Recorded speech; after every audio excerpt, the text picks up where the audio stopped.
Welcome to this explainer. Today, we're not just talking about general health. We are actively investigating the hidden biological forces that govern everything from your daily energy and your emotions right down to your aging and cognition. Think of this as a master class that's going to get revealed the true, completely invisible operating system of your own body. We're going to decode exactly how your everyday habits interact with your cellular biology to literally shape the trajectory of your entire life. Okay, let's dive right in. So I want you to ask yourself a question. What if your subjective feeling of being awake is actually just a biological illusion? There's this absolutely fascinating yet frankly kind of terrifying blind spot in neuroscience, and it's called the sleep debt perception gap. Basically, when we restrict our rest, our brain literally loses its ability to judge its own impairment. So you might think you're functioning perfectly well, but right beneath the surface, your critical systems are systematically shutting down. And the way this hidden damage compounds over time is just startling. Take a look at this landmark University of Pennsylvania study. They took healthy adults and restricted them to just 6 hours of sleep a night, which, let's be honest, sounds pretty normal for a lot of us, right? Well, by day 5, the performance gap really starts widening. By day 10, their cognitive performance dropped to the exact same level as someone who had been awake for 24 hours straight. And it gets worse. By day 14, they were functionally indistinguishable from someone who was severely sleep deprived for 48 hours. But here's the crazy part. These individuals rated their impairment as minimal. They had literally forgotten what normal actually felt like. Which brings us to part 1, the anatomy of exhaustion, unveiling the damage. To really grasp why this hidden damage builds up, we have to move way past just the feeling of being tired. We need to look at the microscopic cellular consequences of sleep debt. What we think of as everyday symptoms are actually critical biological failures happening in real time. Just one single night of restricted sleep drops the metabolic activity in your prefrontal cortex by 12 to 15%. And why does that matter? Well, your prefrontal cortex is basically the CEO of your brain. It controls executive function, working memory, impulse control, the whole shebang. When you starve this region of energy, you lose your top-down cognitive control. So you don't just become a little slower, you lose the actual biological ability to recognize that you're making mistakes. And here is the direct consequence that most people never see coming. Because that prefrontal cortex isn't there to act as a rational brake anymore, your amygdala, which is your brain's emotional threat detection center, just goes into complete overdrive. Sleep deprivation triggers a massive 60% spike in amygdala reactivity to negative stimuli.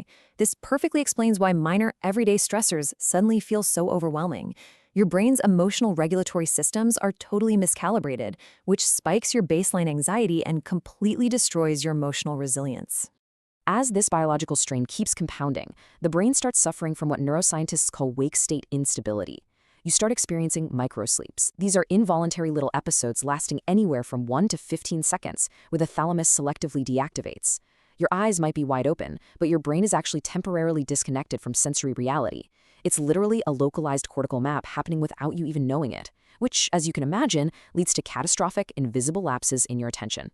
But the implications here go so far beyond just your daily focus. Let's zoom out and look at the long-term aging trajectory of a human life. During deep N3 slow-wave sleep, your brain's glymphatic system actually expands by up to 60%. This acts exactly like a giant cellular dishwasher, flushing out toxic metabolic waste products. And that includes beta amyloid, which is a protein heavily linked to Alzheimer's disease. So every single time you cut your deep sleep short, you are literally leaving neurotoxic waste inside your skull. All right, moving on to part 2, the hidden 2 process model. So what's actually running this vast interconnected system? The absolute key is understanding this delicate push and pull between 2 invisible forces operating inside of you right this second, process S and process C. Process S is your homeostatic sleep drive. Think of it as a molecular pressure gauge driven by the buildup of a chemical called adenosine. The longer you're awake, the more adenosine builds up. Now, process C is your circadian rhythm, that 24-hour master clock generating natural waves of alertness.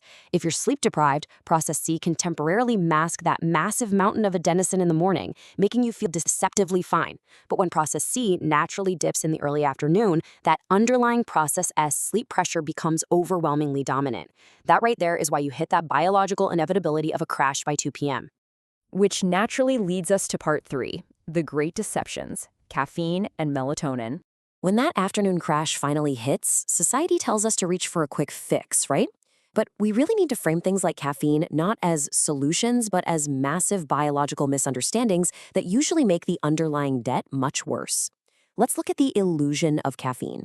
Structurally, caffeine is very similar to adenosine, but it doesn't clear the exhaustion out of your system. No, it simply acts as a molecular blockade, sitting right inside your brain's A1 and A2A receptors. So while caffeine is busy blocking the doors, the adenosine just keeps building and building in the background. When the caffeine is eventually metabolized 5 or 6 hours later, bam, that huge backlog of adenosine floods those newly freed receptors all at once, triggering a ridiculously severe energy crash. Okay, so what about the evening? Well, when we dive into the clinical data from MIT and Harvard Medical School, this whole more is better myth surrounding melatonin gets completely dismantled. The data actually proves that a tiny, physiological microdose of zero point 0.3 milligrams drastically outperforms those massive 5 to 10 milligram doses that you see sitting on pharmacy shelves everywhere. See, melatonin's true biological role is just to provide a timing signal to the brain, not to sedate you like some sort of conventional sleeping pill. In fact, taking supraphysiological doses, which basically means anything artificially high, actually causes receptor desensitization. Taking those huge doses of melatonin can wreck your sleep architecture, cause super vivid nightmares, leave you with terrible next-day grogginess, and sometimes even trigger paradoxical alertness, where you're suddenly wide awake when you just want to sleep. You're basically destroying the brain's built-in ability to regulate its own circadian rhythm. All right, so how do we actually fix this? Part 4. The Biological Toolkit, Protocols for Recovery.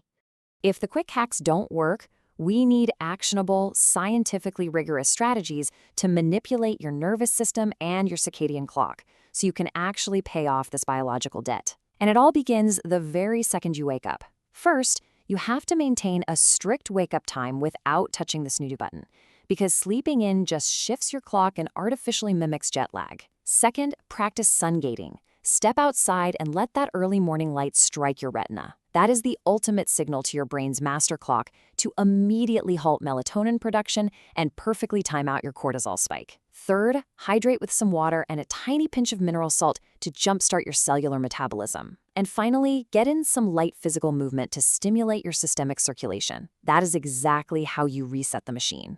But listen, what if you're dragging in the afternoon and taking a nap just isn't an option? Enter non-sleep depressed, or NSDR. This is, hands down, the ultimate biological tool for when daytime sleep is impossible or when a nap would just ruin your sleep drive for the night. NSDR is a structured practice that actively guides your nervous system down into a state of deep physical rest while you still maintain conscious awareness. And doing this triggers very precise physiological cascades. By shifting your attention inward, you actively disengage the brain's threat detection center. Taking controlled, extended exhales directly activates your vagus nerve, which sends inhibitory signals right to your heart. Systematically relaxing your muscles sends profound safety signals up into the brain. Clinical studies have actually shown that just 20 to 30 minutes of NSDR can temporarily elevate your striatal dopamine by up to 65%. It lowers the stress hormone cortisol and biologically forces the body out of that chronic sympathetic stress state and right into a state of profound repair. Now, you might be wondering, why not just take a normal nap? Well, when we compare a traditional power nap directly with NSDR, the advantage is incredibly clear. A nap is great, for sure, but if you accidentally exceed 20 minutes, you risk severe sleep inertia. You know, that terrible groggy feeling. And worse, you risk decreasing your biological drive to sleep that coming night. NSDR, on the other hand, provides deep parasympathetic rest with an immediate return to full alertness, and it absolutely doesn't steal from your biological need to sleep later. For afternoon recovery, it's just the superior tool. But remember, true recovery demands evening recalibration. Artificial blue light, specifically in the 450 to 480 nanometer wavelength, explicitly stimulates receptors in your eye that suppress your pineal gland secretion of melatonin. By staring at screens late at night, you are literally signaling biological daytime to your brain, effectively ruining the next day's operating system before it even begins. You absolutely must protect your internal architecture by dimming the lights and avoiding those screens for 1 to 2 hours before bed. So, we've uncovered the hidden mechanisms beneath your energy, your emotions, and your cognitive lifespan. The rules of this invisible biological machinery, they're non-negotiable, but they're entirely within your power to master. So the question remains for you. Will you continue running on a broken operating system, just ignoring that mounting biological debt? Or will you use this scientific insight to align your daily habits, honor your biology, and finally unlock your ultimate human potential? Something to really think about. Thanks for joining us, and we'll see you in the next explainer.